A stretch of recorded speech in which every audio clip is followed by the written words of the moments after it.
अक्सर मुझसे लोग क्वेश्चन पूछते हैं कि सर रेट्रोगेट प्लैनेट अगर है और वो रेट्रोगेट प्लैनेट अगर डेबिलिएटेड हो गया है या एग्जॉल्टेड हो गया है तो आपका क्या ऑब्जर्वेशन है इस पर।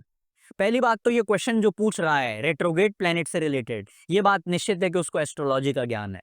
क्योंकि अगर उसने रेट्रोगेट प्लैनेट समझ लिया, डेबिलिएटेड प्लैनेट समझ लिया और एग्जॉल्टेड प्लैनेट समझ लिया, इसका मतलब उसने अपना बेसिक अनुसंधान एस्ट्रोलॉजी में कर लिया है। तो पहले तो ये समझिए रेट्रोग्रेड प्लेनेट होता क्या है। रेट्रोग्रेड प्लेनेट को हिंदी में बोला जाता है वक्री ग्रह। मैंने जितनी किताबें पढ़ी है, मैंने जितना एक्सपीरियंस लिया है और मैंने जितने चार्ट पर स्टडी किया है, मेरा अनुसंधान ये बोलता है कि अगर आपके हॉरोस्कोप में रेट्रोगेट प्लेनेट बैठा है तो वो डीप पेंडिंग कर्मा को डिनोट करता है। तो फॉर एग्जाम्पल अगर आपका रेट्रोगेट सैटर्न, सैटर्न मतलब कर्म कारक हुआ, क्योंकि शनि जो है वो कर्म से संबंधित है, वो कर्म कारक है। आप हॉरोस्कोप में भी देखेंगे तो वो नेचुरल सिग्निफिकेटर है 10th हाउस का, वो नेचुरल नेचुरल सिग्निफिकेटर है 11th हाउस का। 10th हाउस कर्म, 11th कर्म से होने वाले फायदे। तो शनि दोनों को गवर्न कर रहा है। 10th हाउस कर्म करेंगे तो कर्म से होने वाले फायदे मिलेंगे, ये नेचुरल सिग्निफिकेटर है। 10 मींस कैप्रिकॉर्न, 11 मींस एक्वेरियस, जो 1 से लेकर 12 राशियां हैं।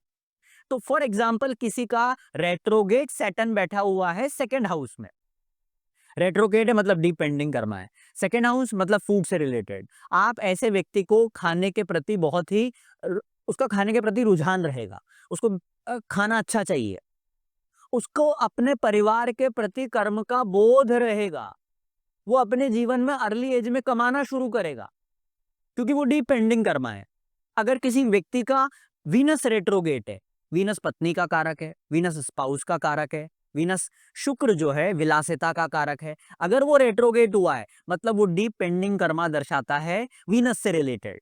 और अगर वो 7th हाउस में ही बैठ गया तो आप पाएंगे ऐसा व्यक्ति अपने जीवन में एक न एक रिलेशनशिप में बिट्रेयल को हैंडल करता है, अच्छे से हैंडल कर लेता है। म्यूचुअल होता है, जो भी होता है, लेकिन वो हैंडल कर लेता है। क्योंकि वीनस जब भी 7th हाउस में बैठेगा तो वो एक डीप पेंडिंग कर्मा दिखाएगा। इसका रिवर्स ये भी पॉसिबल है कि उसके जीवन में ऐसी महिला आए जो उसके प्रति बहुत समर्पित हो। वो हमको चेक करना होगा कि कौन से नक्षत्र में बैठा है वीनस, जुपिटर की उस पर दृष्टि तो नहीं आ रही है, 7th हाउस में कितना पावर है, ये हमें चेक करना होगा। तो जब भी हम रेट्रोगेट प्लेनेट को देखते हैं तो हमें ओवर कॉशियस होना चाहिए।